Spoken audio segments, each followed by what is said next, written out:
Like every Monday night, you are checking out Breakfast Super Raw. Bon appetit as Don, Tony, and Mish dish out their opinions about the world of pro wrestling, sports, news, and pop culture.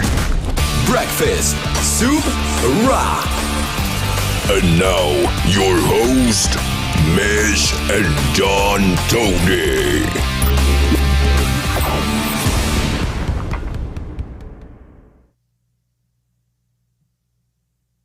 He's back.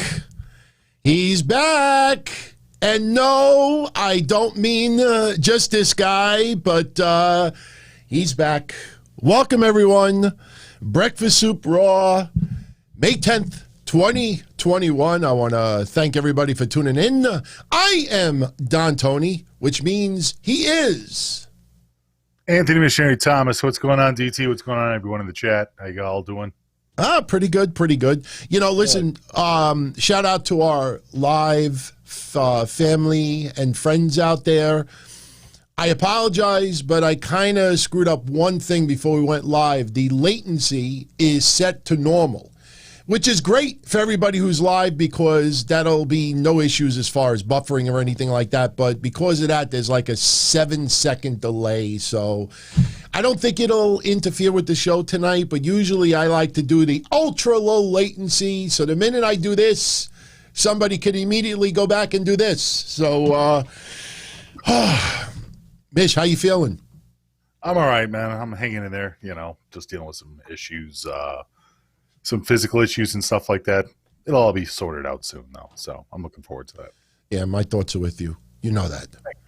Yeah. Thank you. And a lot of our friends tuning in say the same as well. So much love to you. Much love to everyone out there. And thank you to everyone that's been real patient. Like, I know I've been bouncing back and forth. I mean, not just with Breakfast Soup, but with Wrestling Soup as well. Trying to get everything back on track. Hopefully, you know, through this week, everything will start to make sense and go back to the way it was in that sense. Because there was a lot of plans that we had for this month and everything kind of got pushed back. So I feel bad about that. And there's a lot of other things too. But no, I appreciate the fact that people have been patient with me. So thank you guys. I appreciate it. Nobody's going anywhere. Neither am I, and neither are you. So much love. For everyone out there, you see we're both using headphones tonight. You know, I got to get used to it. Want to give a shout out to Chris once again for sending me this surprise gift, and I am making great use of it.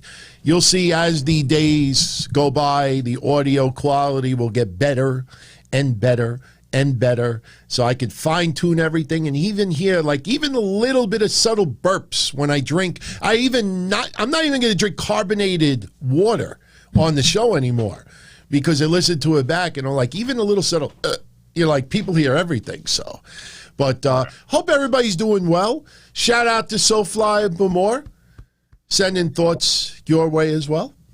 Thank you. Thank you. Appreciate it, man. Much love, everyone. Much love, SoFly.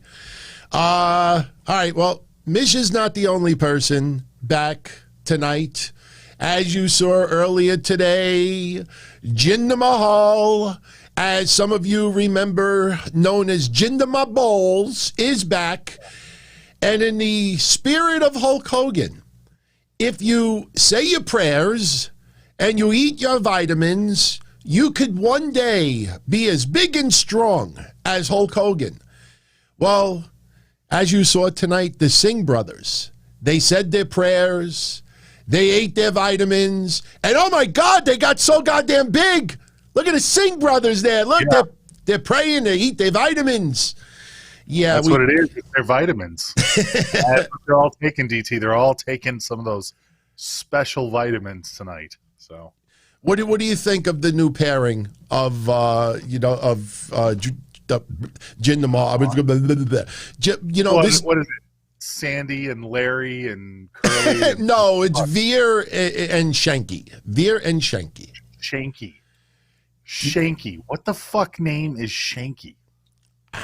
I come from Stabby. My father. They father just call him Stabby instead of Shanky. No? But I think of Shanky. I think of a nickname of like a butcher in my neighborhood, like Johnny Shanky. Instead of like a lamb shank, instead of shank, it's Shanky. Like, hey, you talked to Vinny Shanky tonight. You know, I tell you, you and I have had this conversation a few times in the last couple of months, and as recent as about 3 weeks ago.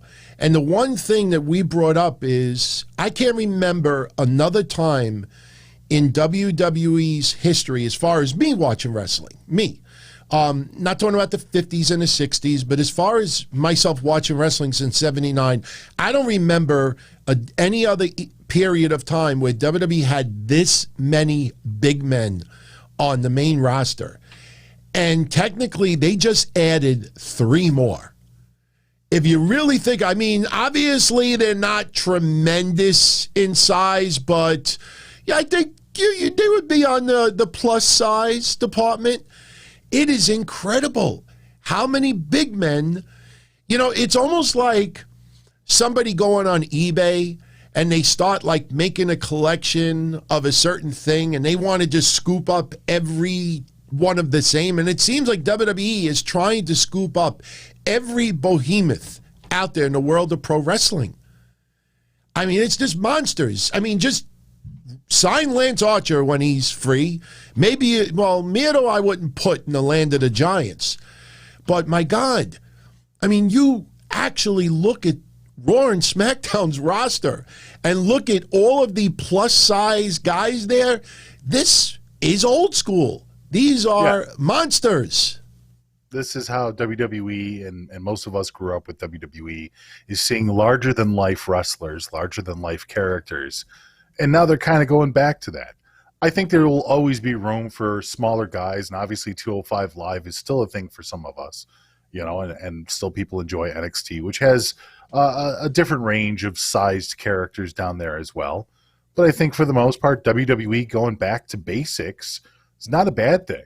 I mean, from here on out, look, some of these big guys are clearly main event status guys. They're people that you can see running in the title hunt sooner than later. And then some of those guys are just going to be big men that will be fodder for everybody else. And there's nothing wrong with that, because overall now you're trying to establish WWE as the wrestling company for big men, for larger than life. So I think that's a wise move on their part. And it's not like they're hiring just random fatties. You know, it's not like they're just hiring anybody with a needle sticking out of their neck. They're actually hiring some talented guys. There are some talented wrestlers on this list, you know? Yeah, and Keith Lee, you know, as I talked about last week, we should be hearing something very, very shortly about Keith Lee. I think it was CJ that came up with the idea, you know, of maybe sending them to SmackDown, which I think is a very good idea. I think that is an excellent idea, but I personally want to see Keith Lee back on NXT. I think NXT needs 1 or 2, you know, more household names to just spice it up just a little bit more. So Keith Lee, you know, God willing, with his health, he returns sooner than later.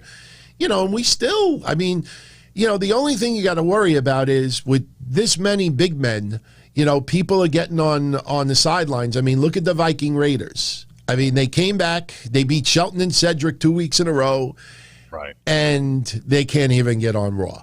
But then again, you know, with Humberto Carrillo, what looks like he's injured, and hopefully it's nothing serious, but he may have torn an abdominal muscle, or could have maybe just got lucky and maybe had a hamstring injury, but that did not look good outside the ring. When you see the person injured actually calling for help, this isn't like, what was it, Sin-Cara with the dislocated pinky? Oh, my pinky. Help. No, this looked a little bit more serious than that. But I want to ask you a question. Shoot. Sheamus was outside the ring. Yes. Why, I mean, this might be stupid, but why did the referee award the match to Sheamus since he wasn't legally in the ring? Why didn't the referee just count everybody out? Is it because Carrillo said, no go, injure? Could that be Sheamus is outside the ring. Why would he be awarded the win? I don't know. Is there something in that WWE rules book that we missed? I still have one. I was going to give it away. Yeah, I was going to give it away as a prize. But then that thing is horrible.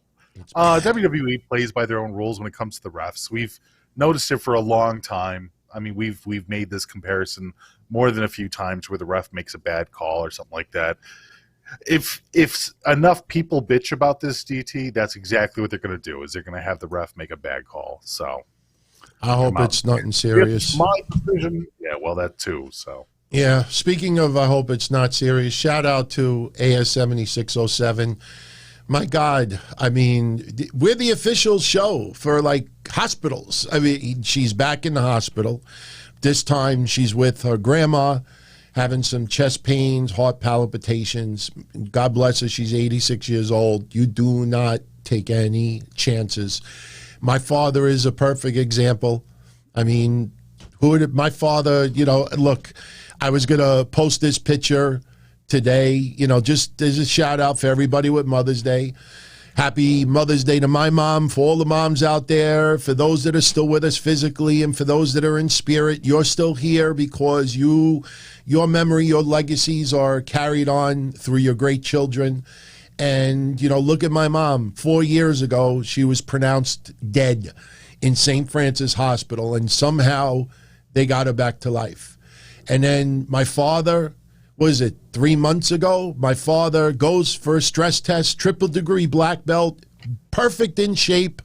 And the next thing you know, he's getting major heart surgery and getting, the whole coronary artery bypass surgery. And they said, it was the Widowmaker.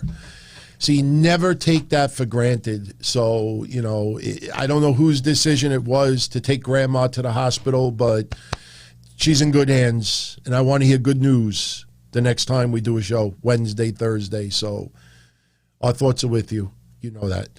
Indeed. So, yeah. Speaking of thoughts, shout out to Near. Near, I didn't want to bring up the conflict with Israel and Gaza and everything that's going on. I got the Sami Zayn shirt that he put on sale to raise money for, the Syria and all the great work that Sammy's doing. And I was going to wear it tonight. But then I felt like, I don't think this is the right night to be, like trying to dance like Sami Zayn and everything. But our thoughts are with you because Near lives right smack in the middle of what's going on right now. So if you could tune into this show, get your mind off of, everything going on over there. Hopefully we do a good job tonight. You might get a little pissed because we could definitely finish the show a little earlier tonight. Mish is still a little run down. I'm still a little run down. And to be honest with you, there's no reason why we can't shove 2 pounds of bologna in a 1 pound bag. Raw tonight, a little shangada. It's built for WrestleMania Backlash. Other than that, not a whole lot to get into. Wednesday, I'll talk about AEW officially going back on the road. Been saying that for 8 months, July, August, and it's happening. So we'll talk about that Wednesday. Tomorrow's NXT. Thank you, Crazy Cruiserweight. Main event results from tonight. Nikki Cross. Whoa. Nikki Cross over Naomi. Ali versus Ricochet ended in a double countout. All right. Very interesting. Very interesting. Mr. Stoney Loney, very happy to see you back. I just realized it. Technically, our next show won't be again until May 17th, which would mean that today is really would be like one show in the last 28 days that you're on over here. I didn't realize that. So I was on the week before last, wasn't I? No. 3 weeks ago. 3 weeks. 3 weeks ago. But, it's all good. I could hold the helm, if things need to happen. So I know Stoney Loney is very happy for you to be back. So much love, much love. Thank you. Shout out to AS7607 and Grandma once again. Devin M, he's happy to see you back. And yes, I say this, I go Wednesday to get test, speak to the surgeon about the torn diaphragm. Friday is the urologist. So I'm actually more concerned about this because this just fucks you up, man. You sit up straight for a little while and you start getting this horrible pain and shit like that. So, my family has a history of prostate cancer, but my family has a history of beating it. So I'm a little bit more concerned about this. But So you actually think you're gonna come back with a cancer diagnosis? I don't want to get too deep into it, but my PSA number went up almost 2 digits in 1 year. And usually if it goes up 1 digit in a year, that's cause to be concerned. If it goes up more than a digit, then it's something's up. You don't go from, a certain number and then go up 2 full digits in 1 year. That's exactly what happened to my father about 20 years ago. And I'm within a half a digit to what my father had with prostate cancer. So if I don't have it, which I'm hoping to God I don't, but if I don't have it, then obviously I got to monitor it really close. But I tell you, as weird as it sounds, I kind of hope that I do.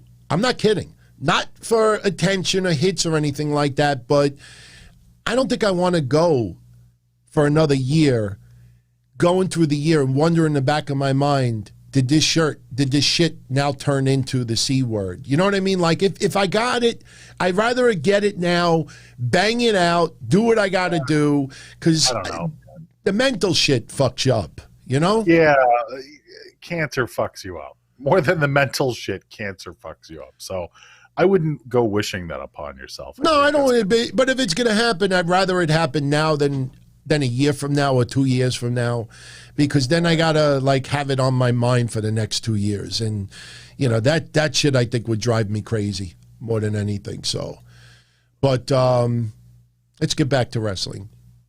Crazy Cruiserweight. Did we both notice how WWE has stopped doing the constant recaps? And he wonders which 2 dudes were talking about that 2 weeks ago. Yes, I'm fucking glad, and I did notice that. Thank you, Crazy.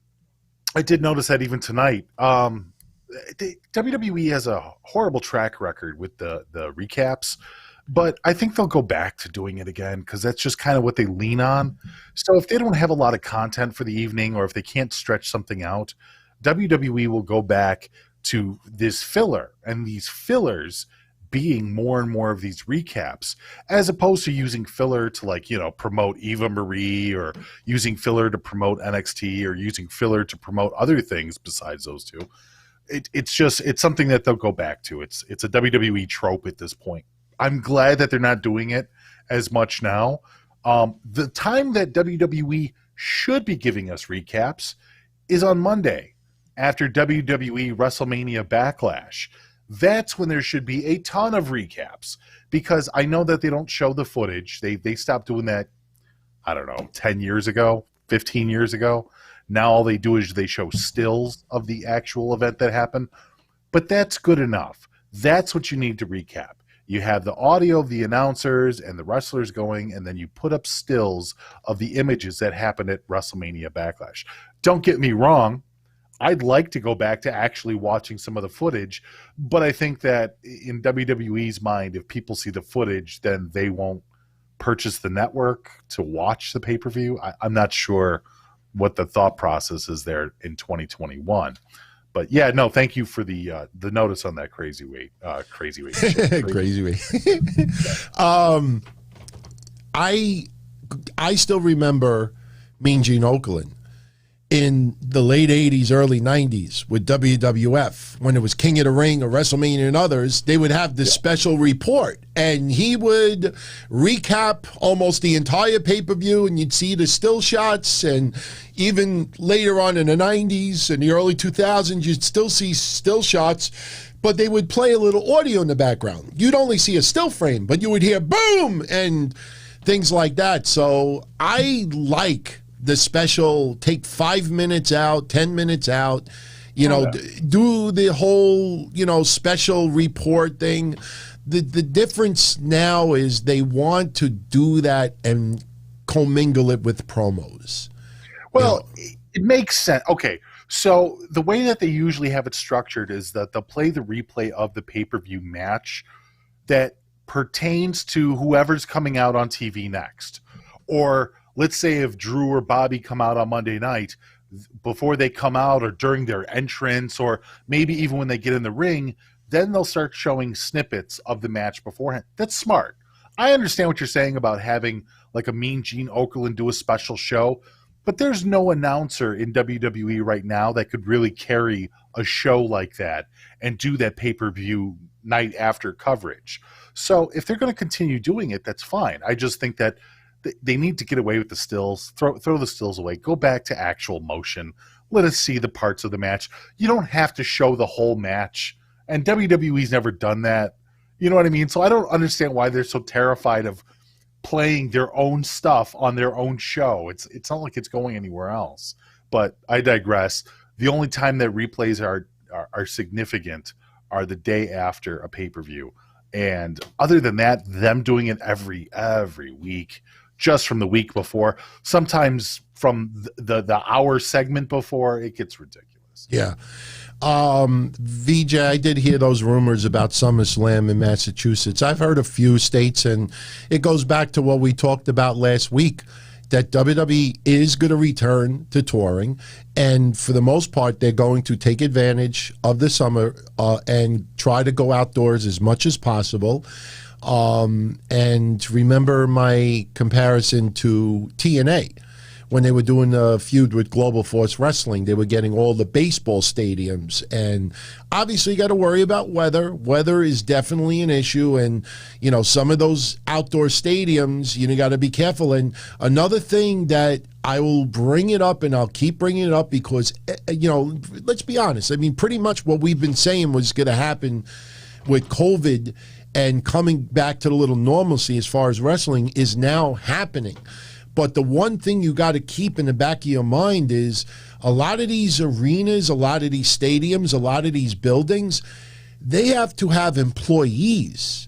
You know, they can't, and with a lot of people, you know, staying at home, even though Biden doesn't want to admit it like he didn't today, but a lot of people getting $300 from the federal government here in New York, that's chump change, but in a lot of states, that's a pretty hefty amount of money, plus your regular unemployment. You know, if an arena or a stadium is ready to return and you can't get enough employees to handle security, concessions, this, whatever you got to do, you know, it's not like WWE has a plethora of places that they could choose from right now. That's not the case. Same thing for AEW. You know, there's not every area. And it's going to be interesting because expect this to happen for at least throughout the summer into the early fall. But expect a lot of states being discussed in similar as far as WWE and AEW. You'll see Texas brought up. You'll see other areas of Florida brought up. You may see Connecticut brought up, but you're going to see some states, South Carolina. You're going to see a lot of similar states being discussed only because of how they're handling unemployment and a few other things. So there's a lot of different factors that come into play. It isn't simply, oh, they can return. No, there's a lot more involved, So, but as far as Sunday, Chris Silver, who do we think is going to win that WWE Championship match? I think Lashley retains. I don't even think it's a question. Yeah, absolutely. I don't see anybody else getting it. I don't see, it has to be Bobby. It has to be. I don't want to see anybody else with it right now. Matter of fact, I still kind of hope that they get all four of them back together. There's been a real, like, maybe you can correct me on this or not, but hasn't it felt like Bobby Lashley and MVP have kind of lost steam since they parted ways with Cedric and Shelton? Yes. I don't know why. Because Cedric and Shelton, while they did interfere in his matches and stuff like that, they felt a lot more dynamic when all four of them were together. And Bobby Lashley looked like a stronger champion when all four of them were together. And now you got Cedric and Shelton. They're broken up. They're fighting in matches tonight. You got Bobby Lashley doing his own thing, where now all of a sudden he's like placating to Braun, which is goofy. And MVP feels like he's kind of lost touch with the whole house. I don't know. The Hurt Business, now that it's gone, I don't see Bobby Lashley being that strong of a champion. But I digress. It's still a better choice than Braun or Drew right now. Yeah. I just don't like the direction that he's going. It's like the things that made Bobby Lashley special going into WrestleMania. Dude, I remember when we talked about it, one of the weirdest moments that happened on Raw was the breakup of the Hurt Locker. We were all like, what the hell? Why would you do that? Like, it's right before WrestleMania, and you're going to break them up? And they didn't do anything with it at WrestleMania. So it wasn't like there was some kind of like crazy double swerve or like a backstabbing motion. I don't know, man. I really don't know what they're doing with this title hunt picture. I don't know what they're doing with the Hurt business. I mean, it looks like it's just gone, and there's really no explanation for any of it other than Bobby Lashley had a bug up his ass. Not only that, Shelton and Cedric had a match today. Shelton won. The match was 4 minutes. And then you had Verk say that this was the culmination of a feud. What the fuck are you talking about? I know this isn't Verk's fault. The breakup was last week. It wasn't built up for a month to 2 months or WrestleMania. Like, this is the culmination of a feud. What? Throwing it out as a 4-minute match and Verk being fed in his headpiece that this has come to a conclusion tells me that this was WWE's way of saying, okay, all right, we got that match out of the way. That's it. All right, done. Let's be honest. I mean, WWE makes some really odd decisions, DT, but the Hurt business was doing really well together. Like, they were on point. They were cracking jokes. They were being good heels. And they all played off of each other. And there was no reason, none that I could see. I think for the most part, people really enjoyed the group. But there was no reason that I saw that they needed to break up the group. Like, can you come up with any idea why they would do that? I just think that WWE thinks that Bobby Lashley, by himself, all the focus is on him. I know some of what I'm saying, people are going to be like, duh. But the thing is, like, what's more impressive? Somebody that has a sausage cart or hot dog cart or sells tacos and it's just him? Or is it someone that has a few workers, a few people that he can actually manage the place?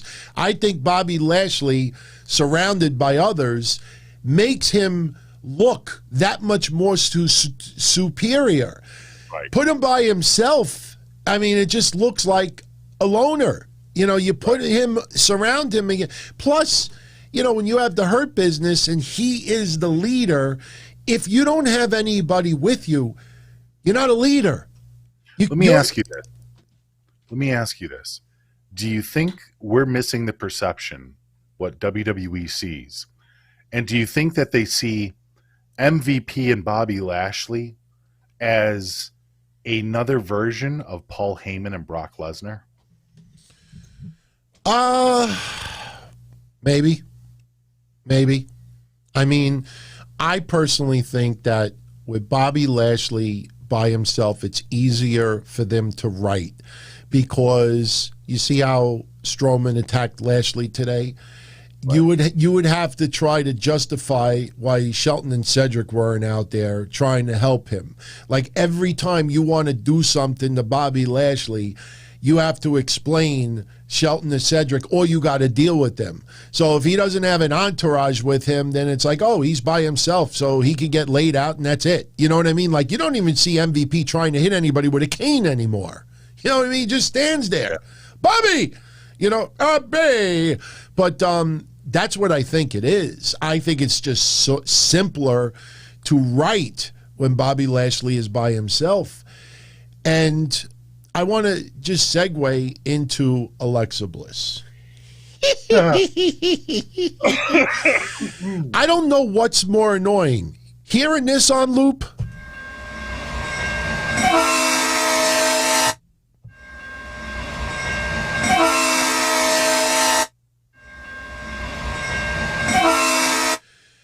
on the fucking loop today.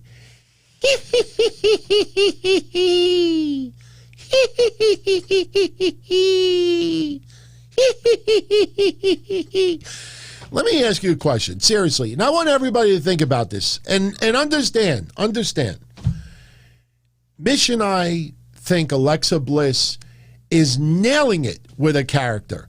We like her, what she's doing. Well, let's not go pushing too hard. No. Look, the story aspects of it is hokey, but what she's doing, like she is nailing whatever she's supposed to do. You know what I mean? Like, it doesn't mean that what she's doing is very good, but what WWE has put her in a position in, she is pretty much aced it. But I think there's a huge problem going on right now. Huge.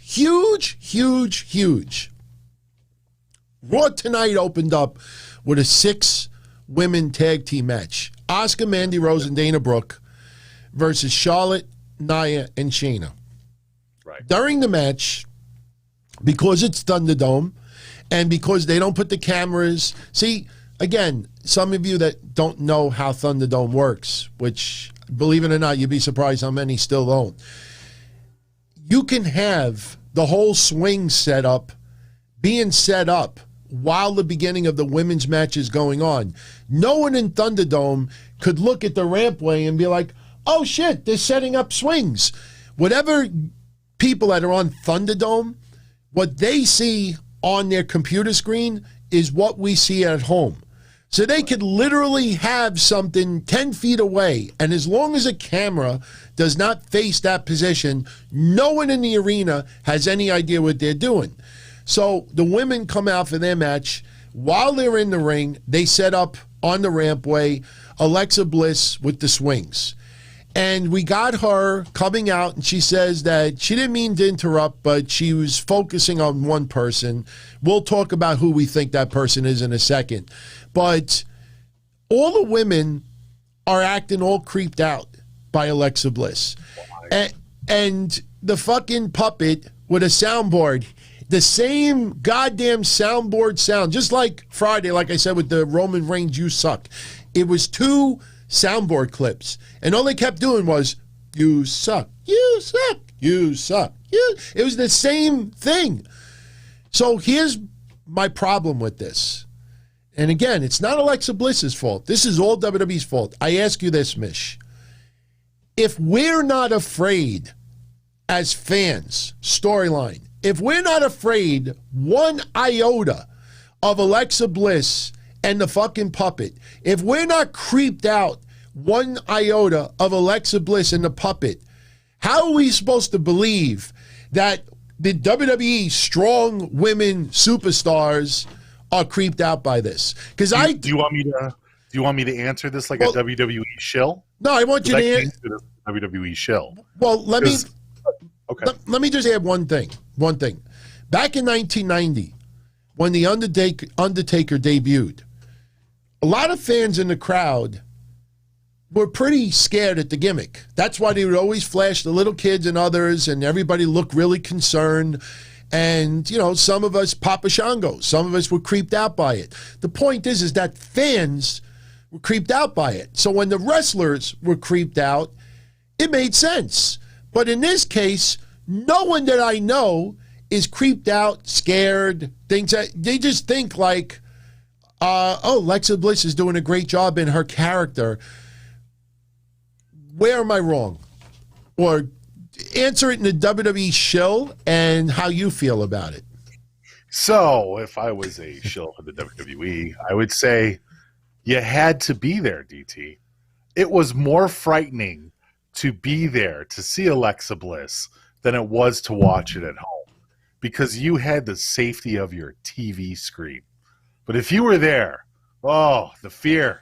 You would feel the fear of Alexa Bliss and her Fisher-Price swing set and her shitty sock puppet doll. Yeah. But I don't understand. If she doesn't like any of the WWE women, how come none of them are having Bosco or chocolate-colored water coming out of their mouths, their nostrils, their ears, eyes, their ears? Like, where's all the special effects? Why is she having the women explode? Look, and that's where we enjoyed it.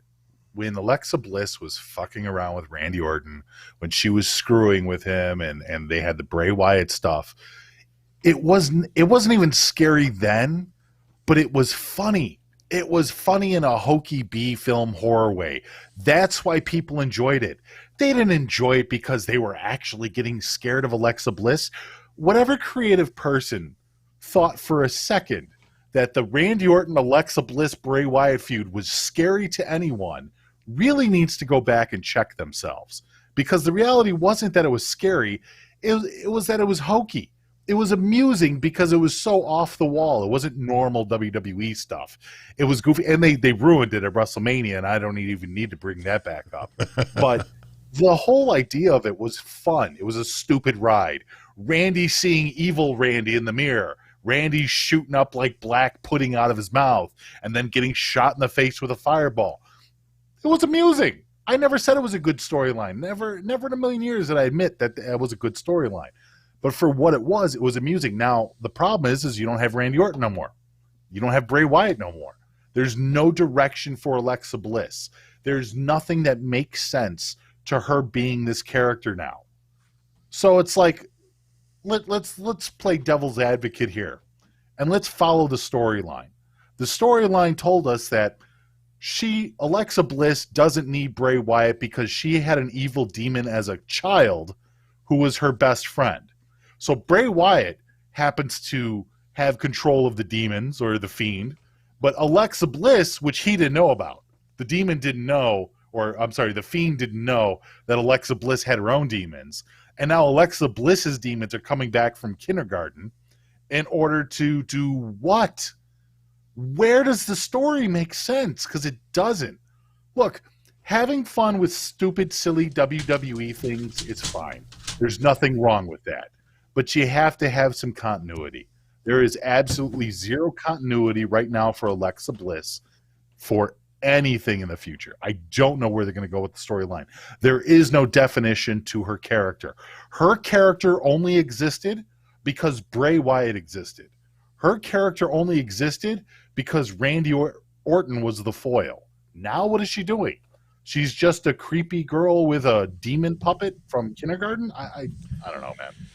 Who do you think she's stalking? I have a feeling you and I are going to have the same answer. Should we write it down on a piece of... You have a paper and a marker there? No. Do I need one? Well, you know what? Let's do this just for fun. I am going to write down who I think it is, and I'll tell you, actually, you know what? I will put my runner-up. I'll put my runner-up as a long shot, but who do you think it is? I'll tell you who. Mine's on the opposite side of this paper. I will go with Asuka. Of course. It's the easy one.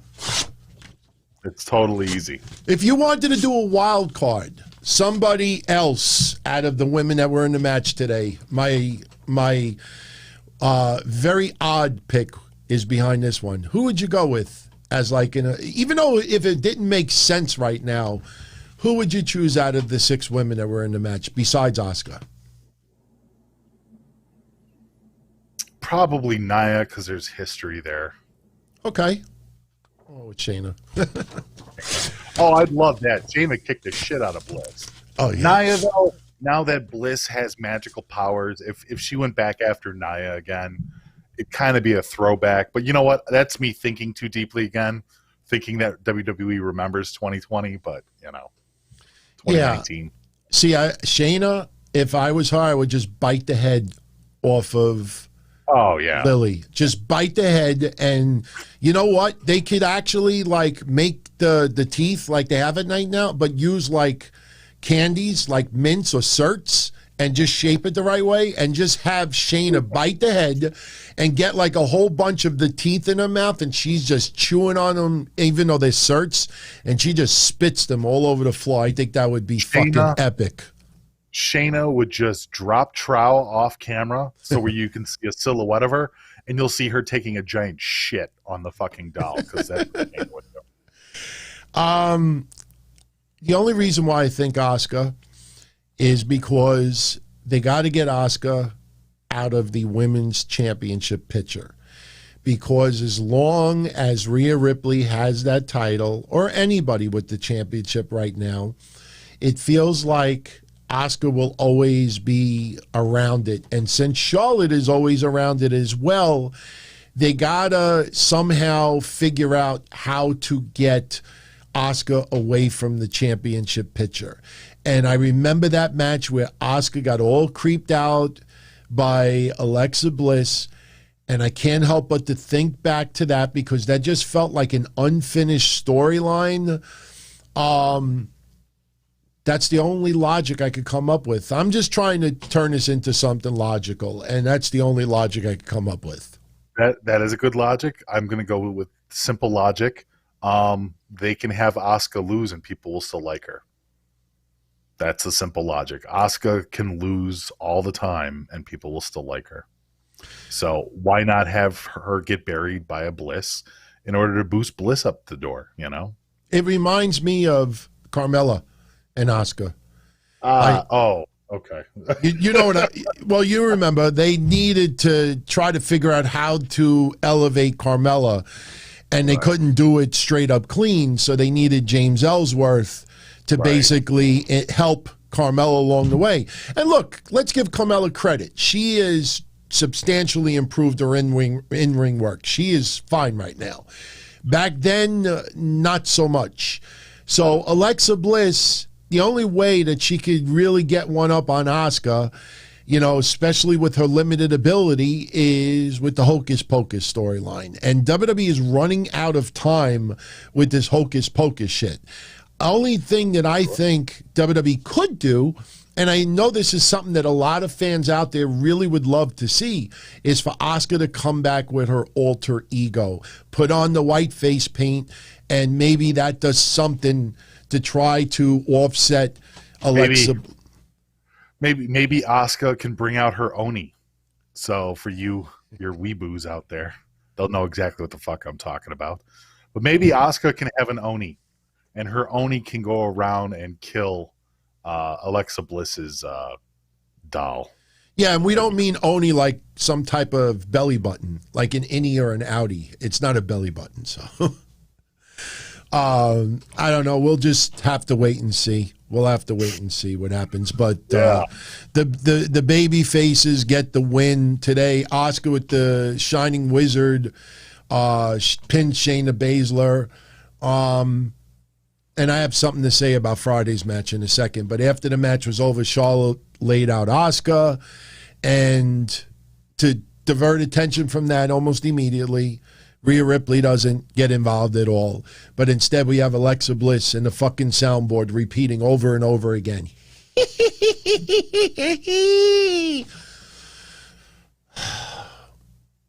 don't know.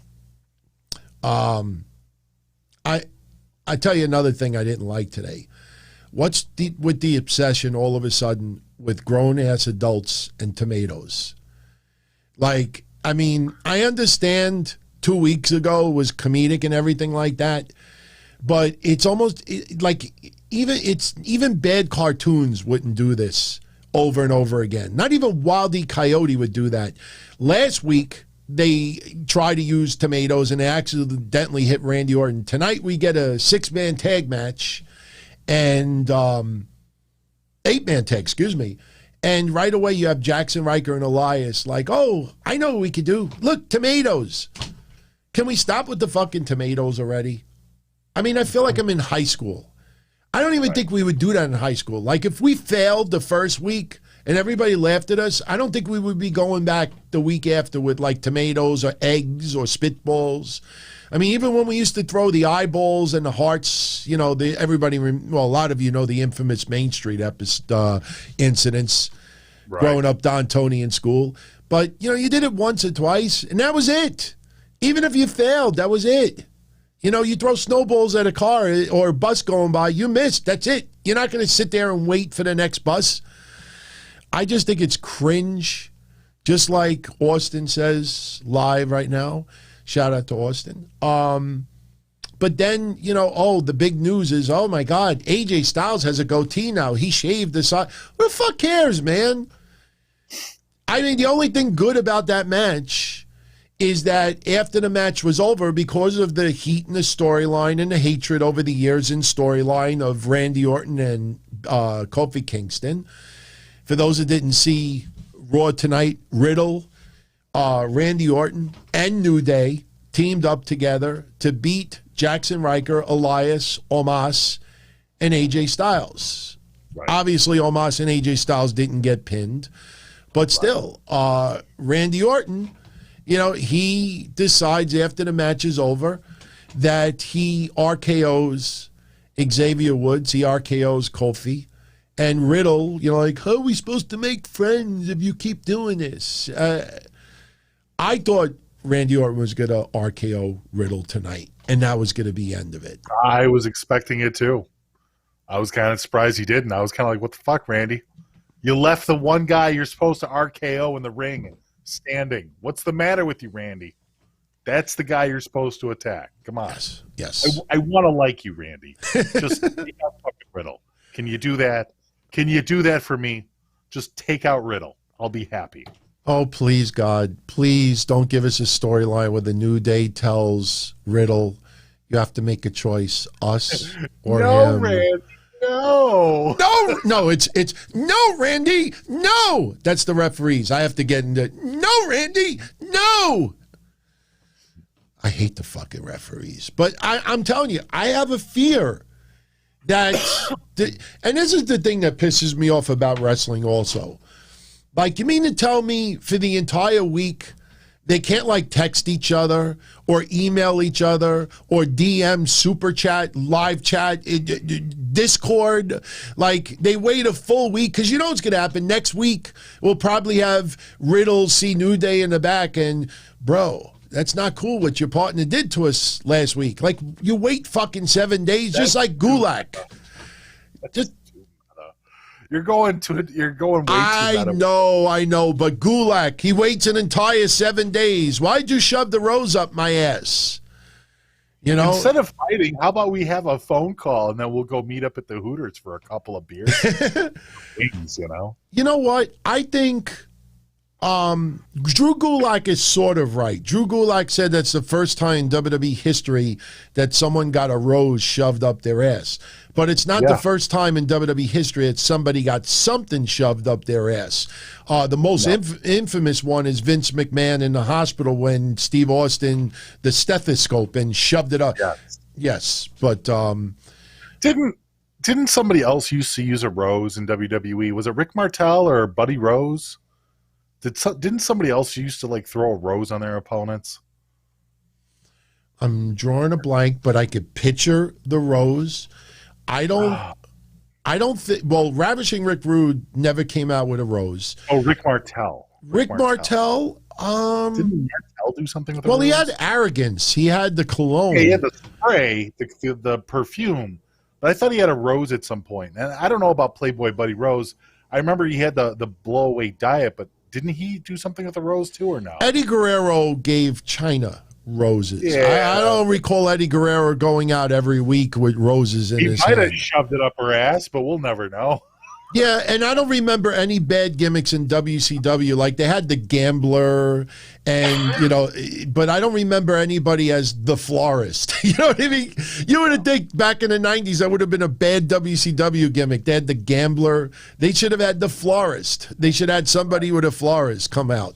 I'll tell you the truth, man. Looking back on it, I think it would be pretty wild if somebody came out with those roses with the big thorns and you whack somebody in the face. You could really do some serious damage. You ever go to a rose bush? In fact, I just thought of an ultimate hardcore thing. They're now getting on the kick with the Legos, even though Legos used to be done in the 90s. Joey Janela.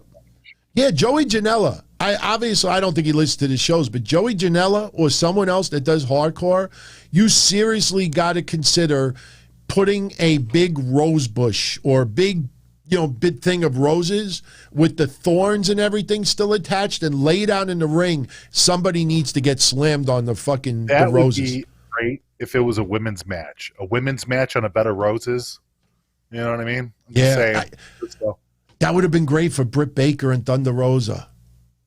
Yeah. Fuck the thumbtacks. If they would have put a whole bunch of roses in the ring with the thorns and get powerbombed on the thorns, oh my God, that would be awesome.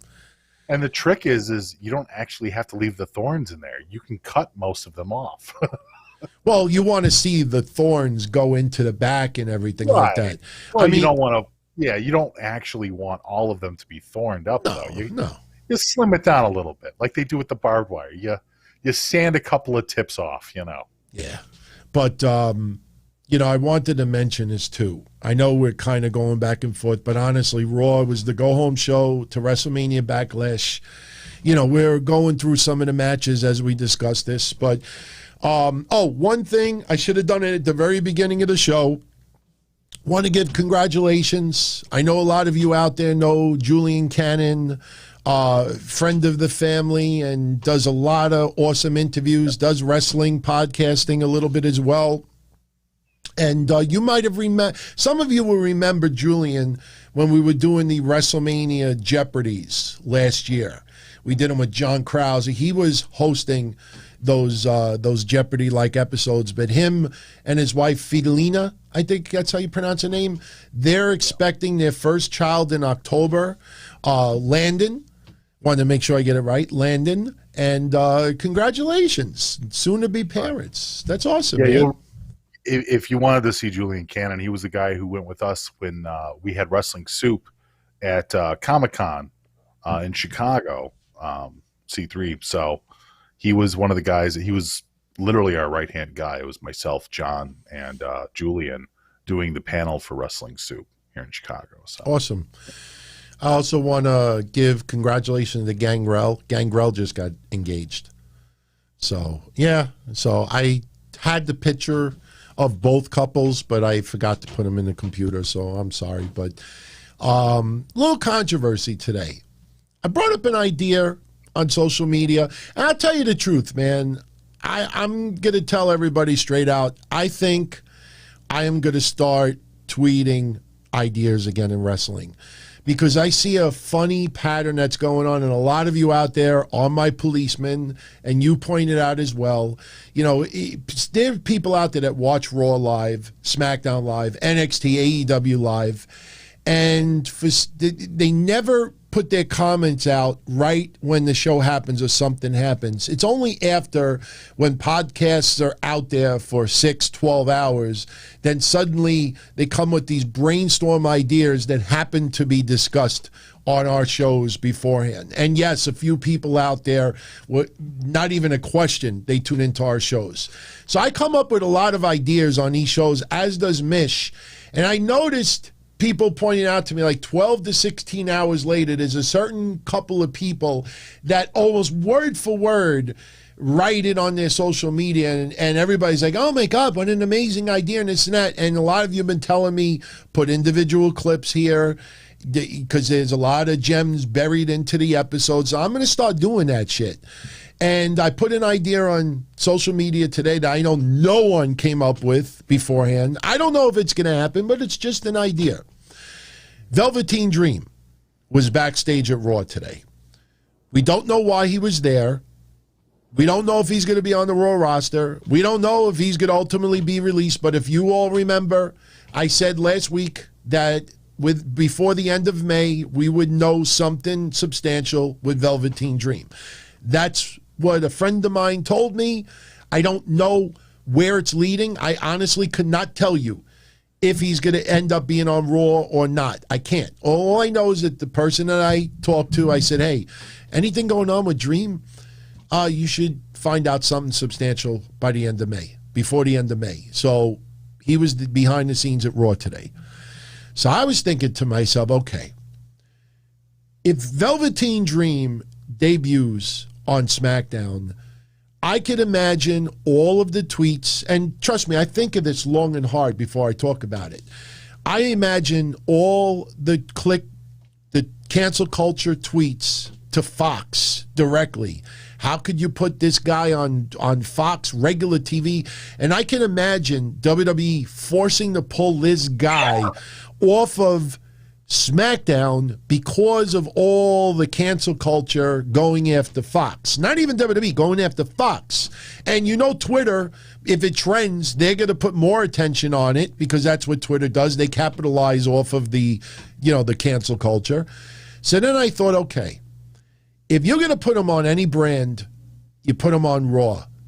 And I thought, man, if you want the ultimate in trolling, the ultimate in controversy, I said tonight, how's about we put Velveteen Dream with Eva Marie?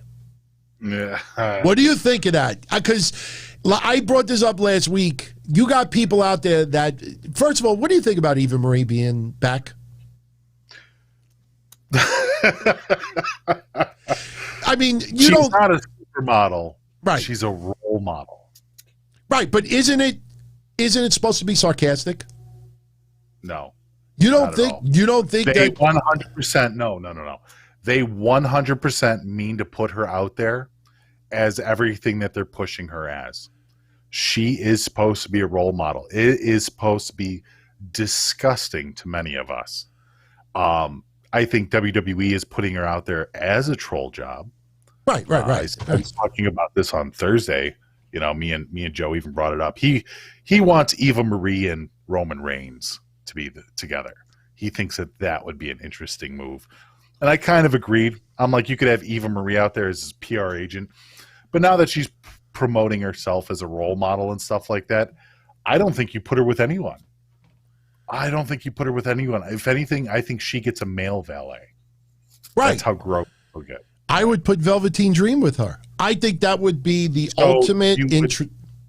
Not have Velveteen Dream wrestle ever again and just be a valet. Oh no! I would have him wrestle. Oh yeah, then he couldn't do that. That's not a valet. Right, but I don't think Eva Marie should wrestle all that much either. I don't. You know what I mean? Like, I personally think. In fact, I'm looking right now because I could swear that I had tweeted a long time ago the idea of Eva Marie and Roman Reigns. I'm looking at it right now. Yeah, I'm looking at it. This was July. Oh, well, I can't take credit for that because you say something long enough, it'll end up being true. But I said, Randall Hubbard texted me on July 2016 and said, Don Tony, if you had to choose a superstar and a diva to date in storyline with WWE that would raise ratings, who would you choose? And I said Eva Marie and Roman Reigns. But that is a different Roman Reigns. That is not the Roman Reigns of now. So even if that happened, I would not say, I thought it's totally different. But I'll say this. I think Eva Marie, I'm not saying this to insult her. I have an open mind with this. I don't think Eva Marie is being brought back to be an in-ring superstar. I think Eva Marie is not a role model. I think she hasn't done anything criminal outside of wrestling. She hasn't done anything disgusting outside of wrestling. But she hasn't done anything either as far as role model. Like, she's too conceited. She's too beautiful. You know what I'm saying? Like, she doesn't fit the typical role model category to me. She have like a net worth of like $6 or $7 million. Like, she's worth a lot of money. So to sit there and say that she's not worth anything besides wrestling, I think that's actually incorrect. No, I'm talking about the character. I don't think. I'm not saying personally. I mean, I'm just saying, like, as a character, they're not going to build, because there's 1,000 people that you would put before her as far as the perception of being like a role model for young girls and everything like that. I think WWE. No, I think that's legit. I think she's still going to be a heel character. She's going to be somebody that you boo, but she's going to be a role model too. I think since people got so triggered last week, I loved it because I said last week, I know you weren't on, but I said, I'm willing to keep an open mind with this because she's not being brought in to pin Asuka and try to come off as this polished wrestler. I think that's why I thought it was so stupid last week when people were like, oh, you let go of Mickie James, you bring in Eva Marie. They would fit two different roles in WWE. Mickie James is not the type of character that you have laying on a car posing doing modeling shots. You want her in the ring kicking ass because she can wrestle her ass off, you know, and she sells and she helps the younger stars of tomorrow. Eva Marie is not being brought in to help the younger stars of tomorrow. I think a lot of people also forget how old she is. So, and I'm not saying that she's too old. I'm just saying, like, at her age, she's not going to suddenly, like, you know, develop this tremendous wrestling career as far as we know, you know, and leave a legacy of that. I think she's being brought in more for her looks, obviously, with the modeling stuff they keep showing. You know, out of 100 photos, only one is perfect and this and that. Right. So I'm thinking if WWE's bringing her in just to trigger people, you put her with someone else that absolutely trigger, unless they're going to still go with Angel Garza. Maybe Angel Garza finally lands that woman, because you and I said Angel Garza with Eva Marie late last year. Right. So if it's not going to be Angel Garza, I would love to see Eva Marie and Velveteen Dream. I think that would be the ultimate troll job by WWE, and I think it would just put people batshit crazy whenever their segments came out. I don't know. I was just trying to think outside the box a little bit. The Eva Marie thing is a troll job by WWE. I think she's purposely going to go out there and she's going to win matches without wrestling. The last time she was in WWE, she garnered more villain heat than any other woman on the roster just for not having matches. Yeah. I think she's going to eventually continue in the same vein. She's going to win the title without raising a finger. And it's going to infuriate people. I think everything that they brought up from Evolution, from Women's Evolution, Eva Marie is going to personally destroy. So for women that are considered athletic and hardworking, for women that have good promos, they're going to throw them under the bus for Eva Marie. And they're just going to do it for the backlash, for the talk of it, just so that people will start talking about the women's division again. So I think that that's the point of it.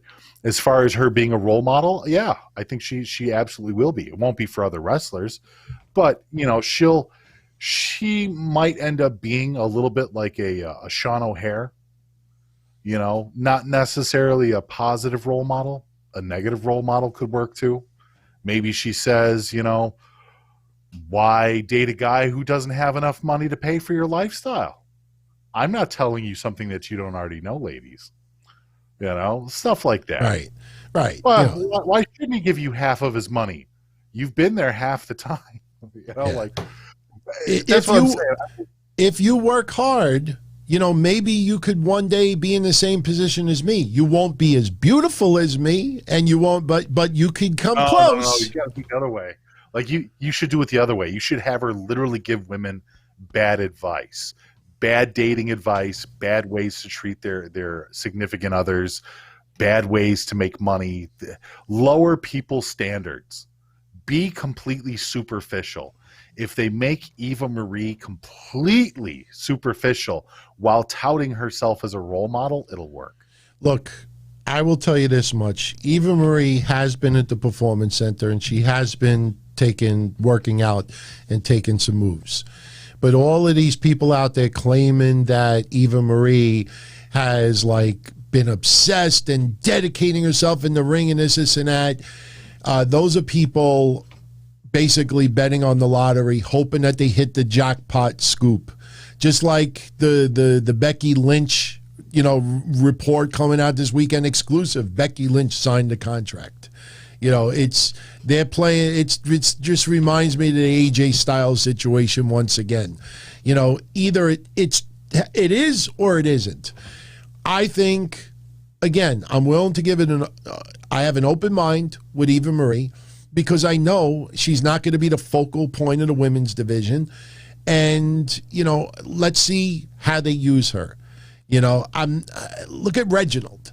I mean, Reginald, I don't like the character anymore because now it feels like they're putting him on TV just so he could do flips and show off his Cirque du Soleil, you know, abilities. But It's getting old quickly. I'm not saying that Eva Marie would get old quickly, But her best job on WWE is to troll, in my opinion. I think Eva Marie knows that her role in WWE, her role is to troll. You know, so, you know what it reminds me of? What I used to say all the time about the social media stuff, which a lot of you know to be true, that just by, for the haters out there, what's the ultimate, what I used to say, the ultimate fuck you to haters out there? Success.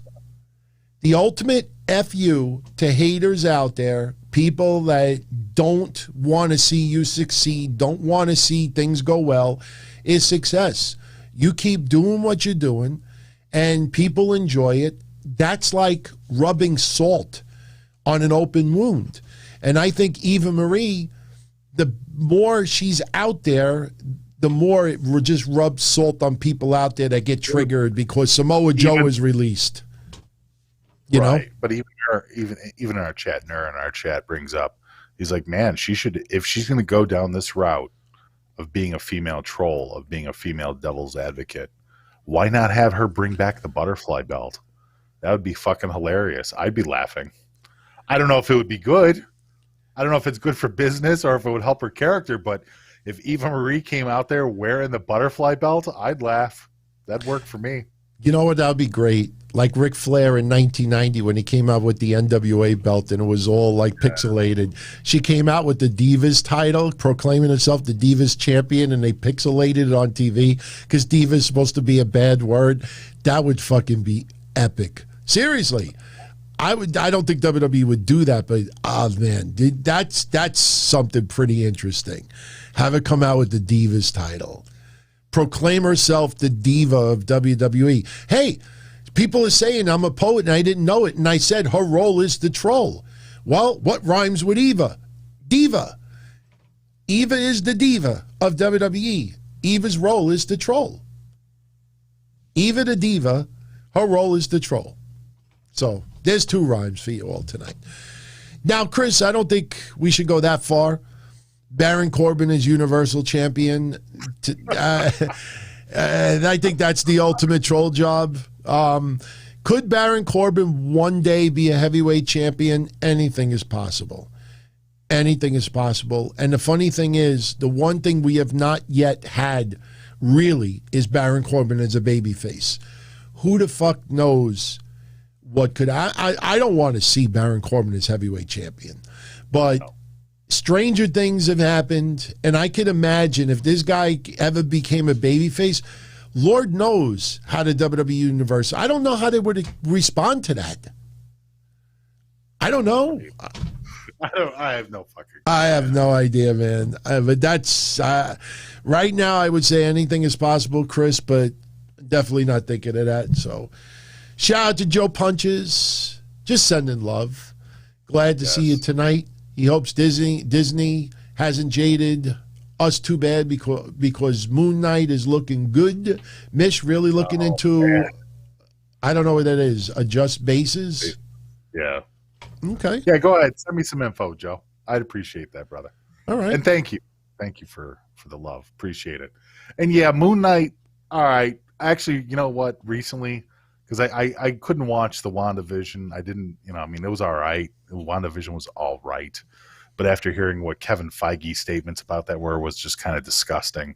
And then the Cap, it's the Winter Soldier and Falcon was not my cup of tea, sadly, even though one of my favorite characters was in there. But yeah, Disney's been going overboard with putting out shit all the time. Like, I think, what is it? Loki's coming out in another week or two or a couple weeks. But instead of on Fridays, now they're going to do Loki on Wednesdays. So I don't know. That's because they're dropping like 20 new Star Wars shows on Disney Plus. It's crazy. But yeah, Moon Knight looking good. I'm hoping so. But I've been watching, what is it, that Jupiter's Rising? I'm about 4 episodes into that. That thing is an amazing little superhero story. I never read it. I don't know. I think is it a Valiant comic or like Dark Horse or something like that? That Jupiter's Rising is pretty decent. So, yeah. Okay. All right. I got to start doing too. I mean, I don't have it set up yet, but just to let everyone know, in the near future, what I'm going to start doing is when we get into like a nice rant, when like Mish gets into a nice rant, I could actually do something like this, where if I'm in talking about something, I could put mine in there, or if I want to put Mish in there, I could put Mish in there. See? So I just got to set that up. I'm messing around with a couple of things, so I just want to let everybody know. Also, for our great Patreon family, at the very end of the show, a little thank you, and you'll see what I'm talking about. But so let's get back to Raw a little bit. The storyline throughout the night is that Drew McIntyre was facing Bobby Lashley. Yeah. Last week, Drew McIntyre got involved. He did an interview today. He wasn't planning to get involved, but Strowman put his hands on him, blah, blah, blah. So the opposite is going to happen tonight.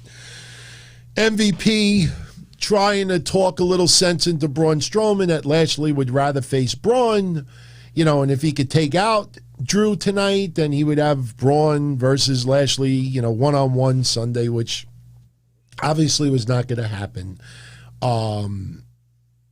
That was the tease throughout the night tonight. Damian Priest versus The Miz was announced for this Sunday's pay-per-view as well, and they decided to do a match tonight, Damian Priest versus John Morrison. And Damian Priest proposed the idea that if Morrison wins the match, that he could choose the stipulation for Miz for Sunday. If Priest won the match, Priest could choose the stipulation for Sunday. So Morrison and Priest have a match today. Miz kept trying to get involved, unsuccessfully. And then towards the very end of the match, Damian Priest defeats John Morrison. Miz looks shocked to shit. And Damian Priest goes to Adam Pearce and says, I want a lumberjack match because I'm sick and tired of Miz always trying to run away. And I'm thinking to myself, boy, is that fucking stupid. Why not do something where they're strapped to each other, tied to each other, so he can't get away, like a lumberjack match? I mean, look, lumberjack matches are all fun and everything, but lumberjack match to me is more of a Raw match than anything else. And I don't know about you. I mean, I enjoyed the early chemistry with Miz, Morrison, Priest, and Bad Bunny. But I feel like this has really run its course. This feels like fucking Groundhog Day now every week. Now that Bad Bunny isn't a part of the mix-up, it makes less sense as to why Damian Priest and Miz are still going at it like this. So they're pushing this because the match was great. The WrestleMania match with those four guys was a lot of fun to watch. And the only reason it's here on WWE WrestleMania Backlash is because they need a match, which, to be fair, I think Damian Priest and Miz do good in the ring. There's nothing negative to be said about it. They will have a good match, but that's all this is. The storyline doesn't matter at this point. If anybody's following this for the storyline, you're kidding yourself. This is all about the match. The storyline already happened. Bad Bunny is on top of his semi-truck driving around the country right now. This is all about the Miz and Damian Priest out there having a good match. And that's it. That's where you should leave it. Are you fearful that they might tease a split between Miz and Morrison, because Morrison's the one that accepted the idea of the stipulation match for Sunday? Miz didn't seem all too thrilled about it. Morrison got pinned today. I mean, if they do that, though, here's the problem with that. John Morrison and The Miz have such a long history together, going back so many years, that if they do the split-up thing, it's not going to be believable by anyone. The weight that comes with splitting up a tag team is not really going to be there, because nobody's going to believe that these two guys are going to be mortal enemies. You know what I mean? Unless something horrible happens, like next level shit, there's no way that people are going to buy into the fact that Miz is going to turn on Jomo or Johnny Drip Drip and throw him to the curb. Like, it's happened before, but they keep getting back together. So in this instance, yeah, there's going to be a fight. There might even be a couple of matches, but everything is going to go back to quid pro quo. And even if it doesn't, even if they remove Jomo off of the Miz's jock for a moment, he still has Maurice. He still has himself. You know, I prefer him with somebody else, but there's a lot of different directions that the Miz can go. And who knows, maybe Miz wants to take a break. But to try and make people believe that, oh no, will John Morrison and Miz make it in the morning? You know, like, yeah. By the way, everyone, for those that are asking, there's no way Bad Bunny is making an appearance. That whole thing with Triple H giving him the special microphone and him leaving on the bus, that's it. That's it. Right. You don't just come in the middle of the lumberjacks. No, it's not happening. Will not happen. Definitely will not happen. That is done. And honestly, as much as we enjoyed Bad Bunny's performance at Mania, did a phenomenal job, leave that alone. Yeah, leave it alone. Right. You got... He'll be back. I mean, I think me and you both agreed after WrestleMania, Bad Bunny will definitely be back, but I don't think just now. That would be silly to do it now. Yeah, no. Give him some time. Give it some time. Like, have him come back in 6 months. Have him come back for Survivor Series as a special guest or something. Yeah, see, you know what I mean? What WWE is doing right now is they're trying to separate the thought, because a lot of people, when they think of Damian Priest, they think of Bad Bunny because of everything with Mania. So now we're over a month past Mania. Now you got to focus on Damian Priest, no one else.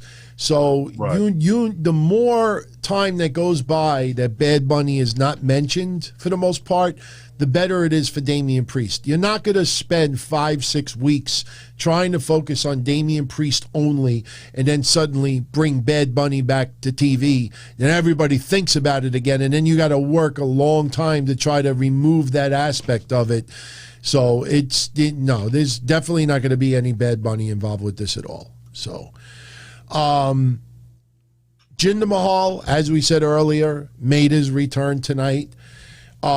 He took on Jeff Hardy, beat Jeff Hardy in 3 minutes. I don't know why people are tonight making such a big deal about Jeff Hardy's current status in WWE. You and I have been saying this for about 6 months now, that Jeff Hardy is there to help put other people over. That's it. He'll get the occasional win here and there, but for the most part, he's not being buried. This is what Jeff Hardy's role has been for a while now.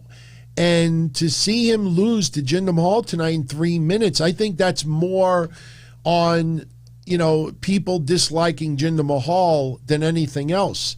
I didn't expect any other outcome, and especially he's debuting with Shanky and Veer on the Raw roster.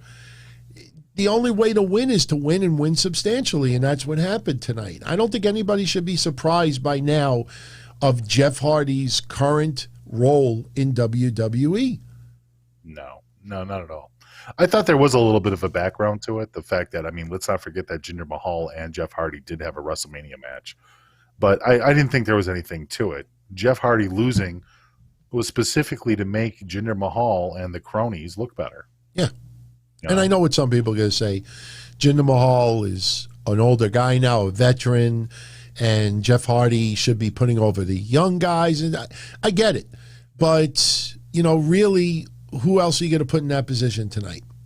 He is. He put over those two young guys. Look, just because it was Jinder Mahal out there, the idea that Jeff Hardy fell down for all three of those guys, that's a shared win.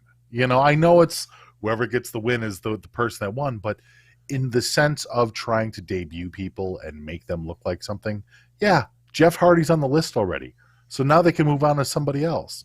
Jeff Hardy isn't buried. He's doing what he's supposed to do. You're absolutely right on that. Yeah.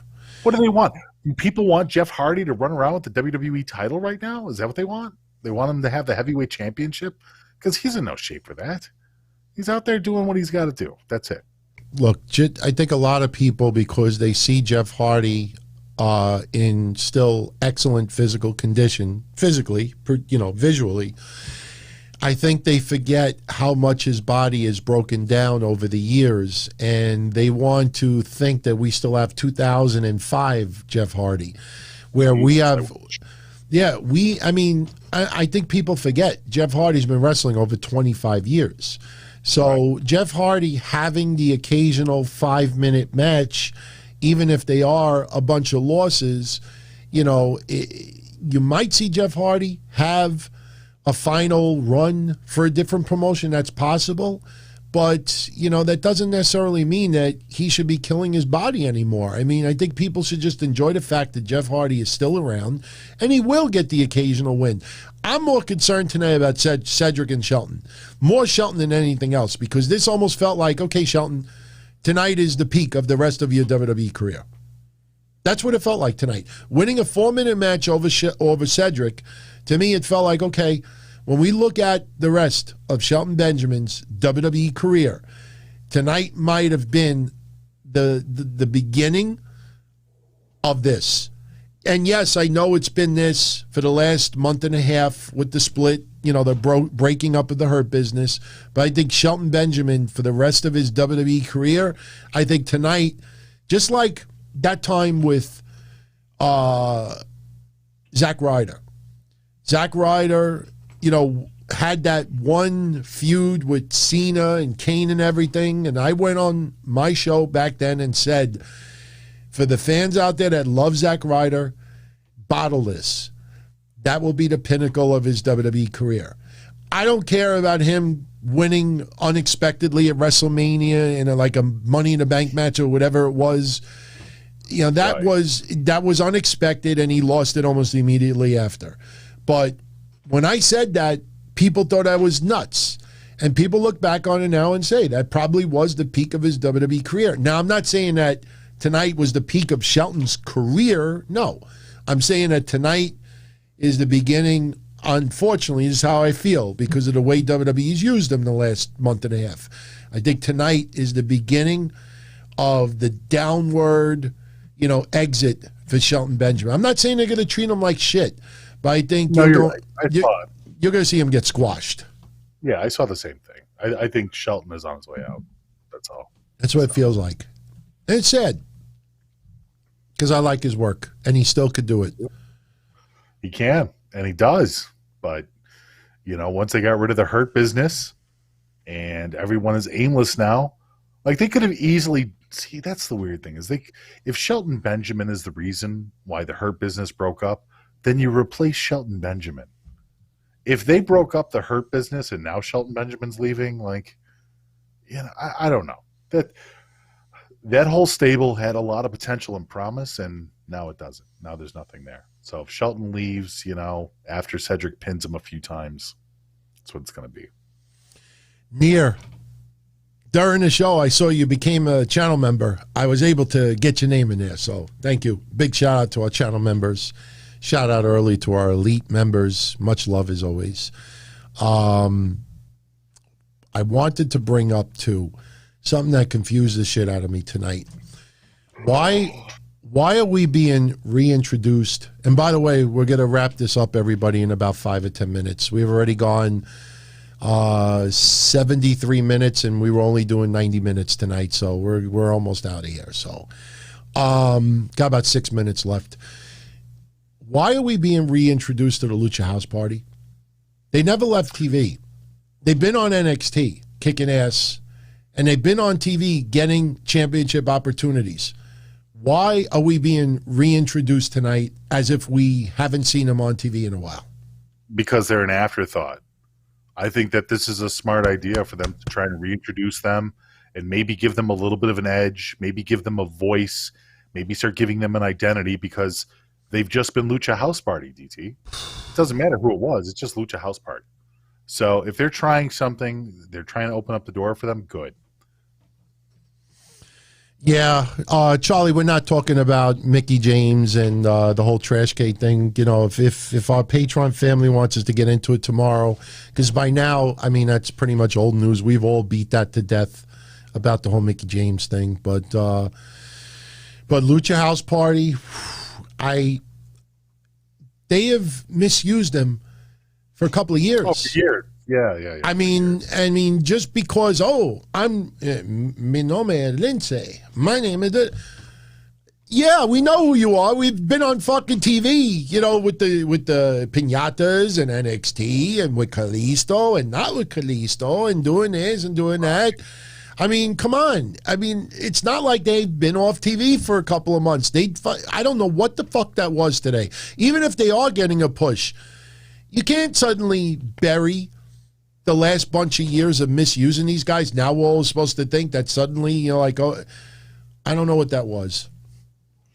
No, that's exactly what it is. It's their attempt in order to restructure them while they're still on TV. So maybe now they have an edge. Who knows? Maybe it might even be part of a storyline, DT. Maybe there will be a reason why they've reintroduced themselves. Maybe it'll come out that somebody's been influencing them for Lucha House Party to be different, to be, I don't know, more goal-oriented. I'm not sure. I hope it's not Humberto Carrillo, because today, as we said at the beginning of the show, he took on Sheamus, non-title match. And, he did a sunset flip powerbomb outside the ring. It reminds me of, who was the gentleman that was in WCW? Oh, he was with Big Vito and Tony Mamaluke. He fought Terry Funk in a hardcore match. Someone don't remember who it is. And I remember he did like a sunset flip to the outside of the ring, landed on his ass and broke the bones in his ass. I'm drawing a blank right now. Not Tony. Yeah, no. It wasn't Nunzio. It was Tony Mamaluke. It was Big Vito, and I'm drawing a blank on the other guy. But he took on Terry Funk on WCW Nitro, fell right on his ass. Johnny the Bull. Thank you, Eddie Valentino. Johnny the Bull. Anyone wants to go see that? He dove outside the ring, landed on his ass, and broke his ass. I'm not kidding. I mean, Carrillo was a nice move with the sunset flip powerbomb outside the ring, but he immediately, Carrillo was signaling, no, me done. I'm done. And I hope he's okay, because I've actually liked what they've done with Carrillo the last couple of weeks.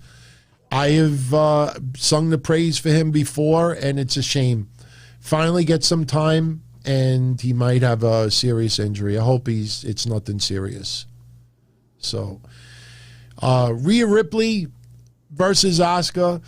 All this was to, try to get heat on Charlotte. Charlotte is doing commentary, and it was a fun match, but in the end, Charlotte on commentary distracts a little bit. And Rhea Ripley, which I thought was very surprising, gets the win on Asuka. And I mean, what did you think about that? She hit the riptide on Asuka. I mean, are we going to get a repeat that on Sunday? I don't know who the girl is in the ring that's calling herself Rhea Ripley, but that's not Rhea Ripley. I don't know who that is. Looks like Rhea Ripley. Sounds like Rhea Ripley. Doesn't wrestle, doesn't act, doesn't perform like Rhea Ripley. I don't know who that girl is. When she was screaming to get her off of me when Asuka had her by the legs, I'm like, are you fucking kidding me? This is the badass? This is the woman that's going to fucking kick the shit out of everybody on the main roster, crying to the ref that Asuka's holding her legs? I don't know who that is. Rhea looks like shit. I'm sorry. Rhea's transition has been poor at best. Like I said, the WrestleMania time. Oh, by the way, a few people asked earlier, this has to do with the Andrew Dice Clay movie, The Adventures of Ford Fairlane. This was a quote in the movie. And he didn't shoot a person. He actually shot the disco ball. He shot a disco ball and smashed on somebody's head. So that's what that's from. So, and look, I know this is going to piss off people, but Jesus, Charlotte coming out there in the solid black with the straight hair. Dear God, I needed some evil lotion. Yeah, she looks great. She looks great, and I tell you, she's a weird girl because there are certain lights. All right, maybe you know what I'm talking about. This some people look a lot better in one light as opposed to another light. Charlotte is the epitome of that. There are sometimes I'll look at Charlotte and go, she looks a little rugged out there tonight. She looks a little ragged, looks a little tired. And then there's other days like tonight, and I'm just like, Jesus Christ, woman. Like you walk on people's testicles for a living, you know? Charlotte looked very good tonight. Yeah. In my opinion. Damian, as far as Bray Wyatt, there's rumors that John Cena may be returning for, just a cameo. Some people are fantasizing more. Who knows? I have no idea. I could swear that yesterday WWE posted a tweet that John Cena was returning to Raw next week. But then the tweet was deleted. I don't know what the deal is with that, but I have a feeling if John Cena makes a return, that might be the reason to get Bray Wyatt back on TV. I don't know. It's just something I thought of.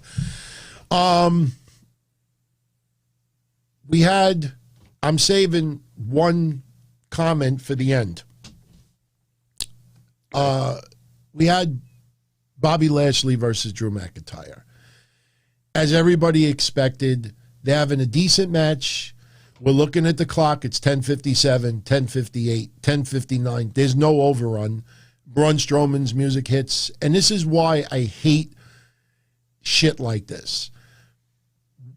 Why, when Drew McIntyre nails a Claymore or nails Bobby Lashley, just because an entrance theme hits, Braun Strowman is nowhere to be found. Why would you stop? I mean, I understand why. He had to look at the entrance way because so Braun could hit the ring the other way and nail him. But the thing is like, you're about to defeat your opponent, and just because an entrance song starts, you turn away and you put all your focal point on the ring. I understand that for a chicken shit heel or someone that you want to see get rolled up and pinned. But to see them do that with Drew McIntyre, to me, just is it goes totally against what his whole career is about. So what happens? Braun's music hits. Drew focuses only on the rampway. Braun enters the other way, causes the DQ finish. Braun then dominates. Lashley goes to hug him, which, like you said earlier, was just flat out stupid. And then Braun puts Lashley through some padding, the side barricade. Great visual and everything to try to make us think that Braun Strowman has a shot Sunday.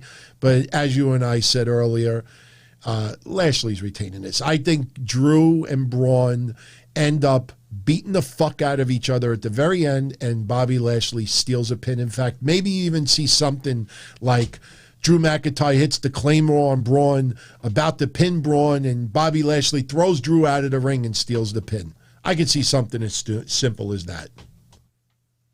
Yeah. No, I can see too. So, one last thing, everyone, before we go. Sonya Deville, shown tonight on camera again with Charlotte.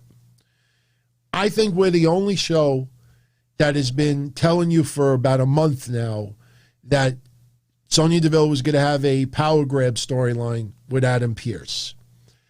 We also told you the last 2 weeks, take notice that Adam Pearce was not on SmackDown.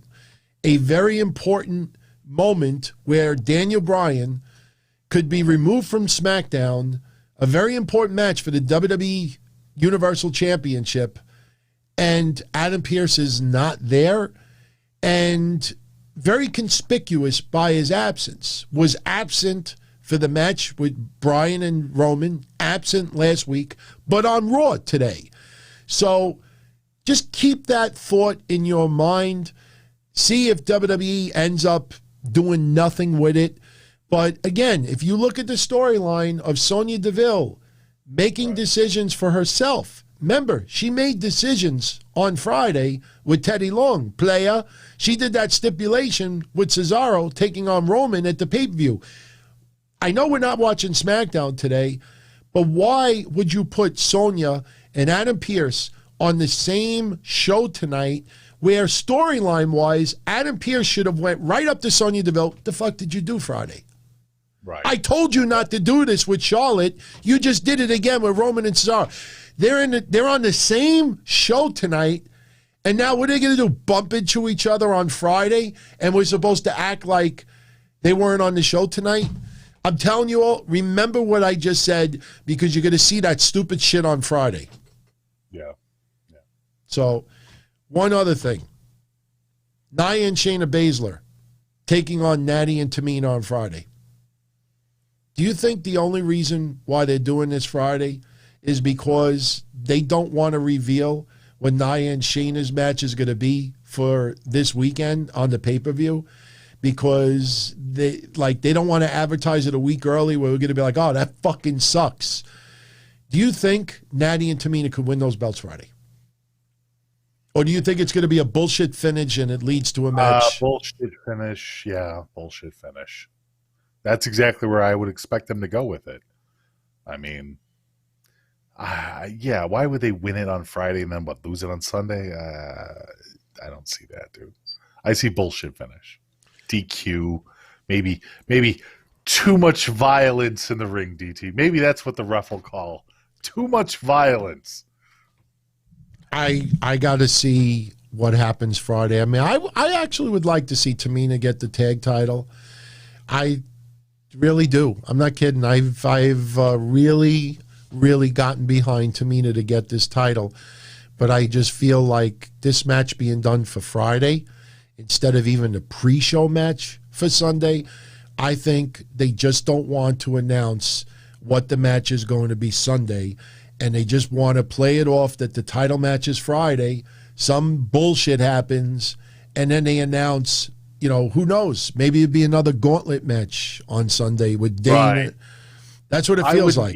I wouldn't be too shocked if we see, look, because people were talking about this pretty hardcore about 4 weeks ago, that people were saying that the Bellas won another match. The Bellas won another match. And I'm not going to sit there and wish this on anybody, but if the Bellas pop out on Sunday,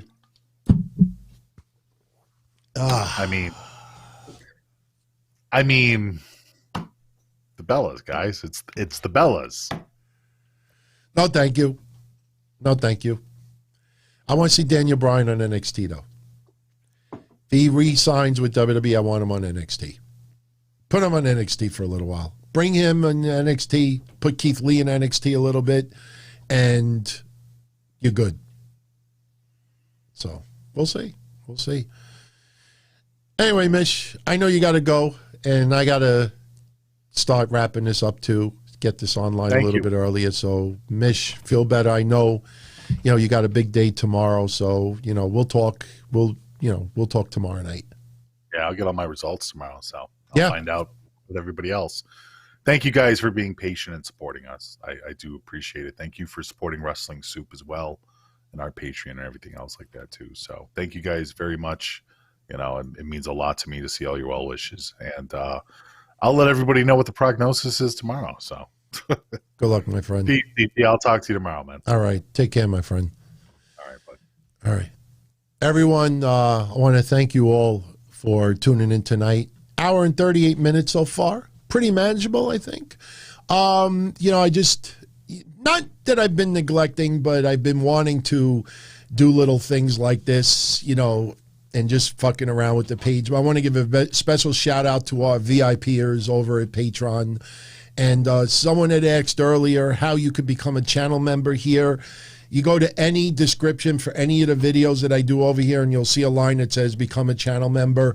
Or any video you're watching, if you look down below, you'll see the word join, and you just click on that, and that'll give you the information on how to be a channel member.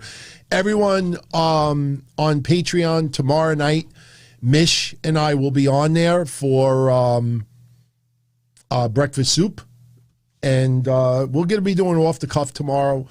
So obviously, Mish is going to probably talk about his results and everything. And you tune in live, we could do a whole interactive show tomorrow. So we'll be on Discord at 10:05 p.m. tomorrow, immediately following NXT. We'll talk about NXT a little bit as well.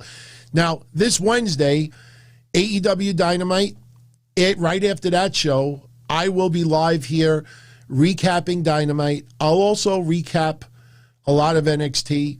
I will get into AEW's announcement today that they are returning to the road. They're going to, I think, Miami, Florida, July 7th, And the 14th and the 21st of July, they're going to Texas. So this is the start of the return to touring for AEW. And if it works out, they're going to add another house show or two, I think in August. So we'll get into those details on Wednesday.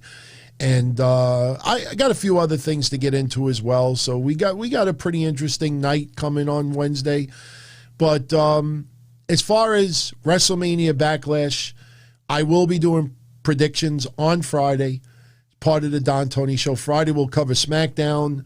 We'll see what transpires then. We'll get into the quarter-hour ratings for AEW and NXT. I'll get into WrestleMania Backlash predictions too. And then as far as the predictions contest, they're going to do one obviously on Patreon. I do it every month. And also for our channel members, I'll be doing a contest as well. This time we will definitely use a tiebreaker so we don't run into, the situation we have for WrestleMania. But look, overall for Raw tonight, I thought it was a decent go-home show going into WrestleMania Backlash, but it's just so much of the same recycled over and over again. I mean, you could pretty much figure out to the T exactly what was going to happen tonight with Drew McIntyre and Bobby Lashley. And by the way, what happened with T-Bar and Mace? What happened? This is 2 weeks now that they're off TV. What happened to the Viking Raiders? You could see, I understand you're going into a pay-per-view, but why even introduce that aspect of T-Bar and Mace? If you were going to involve T-Bar and Mace in some capacity with Braun and Drew McIntyre, why not have it at WrestleMania Backlash where there is no disqualification? There is no disqualification, and they could have done something where they were unmasked then. I just don't understand. You filled 2 weeks, a month ago. You had them show up a month ago, get involved, lose their masks. The following week, I think Braun wrestled 3 times, during that night. They got a couple of matches with Drew and Braun, and then they disappear for 2 weeks. I just think, yeah, exactly, Benjamin. Yeah, they're at home sleeping right now. I know. That's old school with my stuff. Somebody asked earlier, where's Bray Wyatt? And I originally was going to say, he's probably home right now with his wife and his kids. It's almost 1 a.m. What would you be with your wife and your kids? I know what he meant. But so look, for a go-home show leading into WrestleMania Backlash, it was okay. But there's just a lot of holes that are just sitting out there. And I think the biggest one that everybody talks about is Bray Wyatt. I don't know. Your guess is as good as mine. But I truthfully believe that next Monday's Raw, we'll probably get some of those questions answered.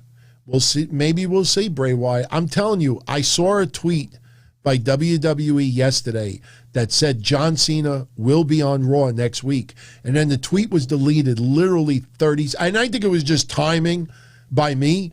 I literally saw the tweet pop up unless somebody just tweeted something, made a mistake, and deleted it right away. But, we'll see what happens next week. But everyone, I'm going to jet out of here.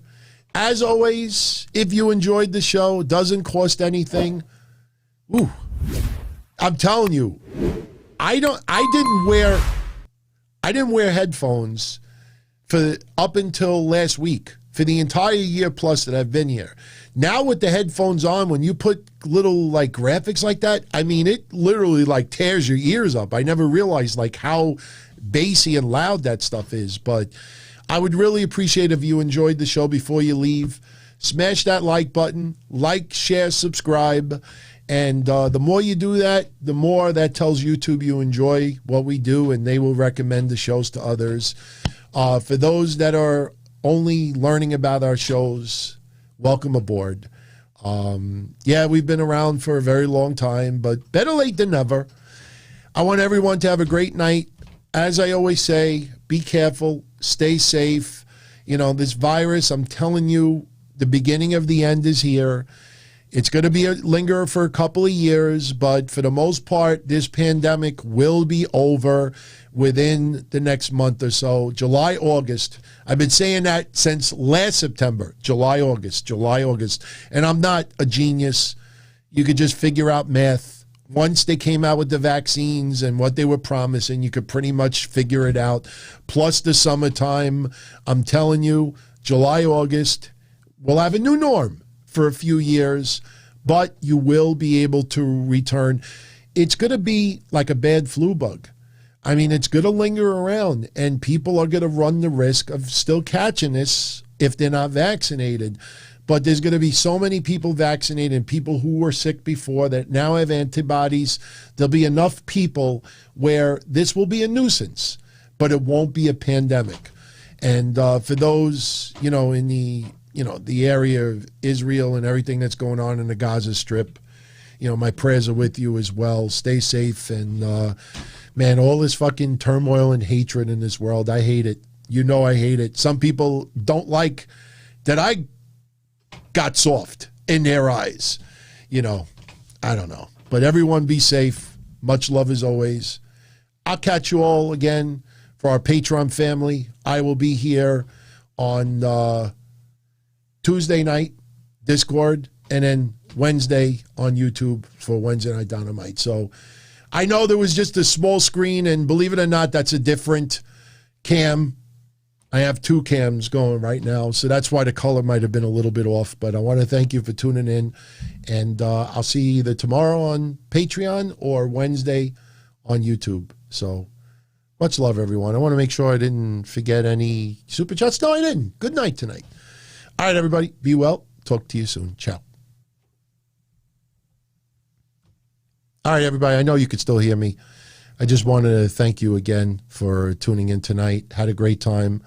Nice to have Mish back. I know you can't see me, but, I can fix that 1, 2, 3. But I'm going to get out of here and, have a great night. And I'll catch you all again either Tuesday or Wednesday. Ciao, everybody.